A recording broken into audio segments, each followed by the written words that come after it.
క్రైస్తవం బలపడిన తర్వాత అంటే ఇదంటే ఐరోపా ముందు క్రైస్తవం బలపడింది కాబట్టి అక్కడి నుంచి వేరే ప్రాంతాలకు వెళ్ళినప్పుడు మొదట అమెరికాకి వెళ్ళింది, అంటే తూర్పు దక్షిణ అమెరికా ఖండాలకి.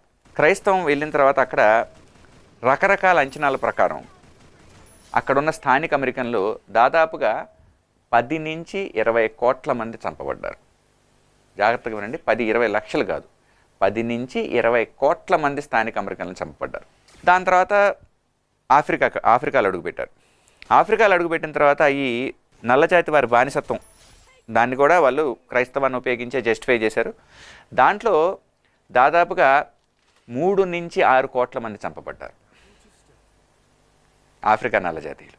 కానీ ఆస్ట్రేలియాకి వెళ్తే మళ్ళీ ఆస్ట్రేలియాలో కూడా ఇదే పరిస్థితి. ఆస్ట్రేలియా న్యూజిలాండ్లో అయితే ఇక మరీ దారుణం, అసలు స్థానికులు అనేవాళ్ళే లేరు అసలు ఎవరు, మొత్తానికి అసలు ఎవరు మనుషులే మిగలేదు. 1-2 లక్షల మంది అని మిగిలారేమో, మొత్తం చంపేసి పూర్తిగా ఐరోపా వాళ్ళు ఇప్పుడు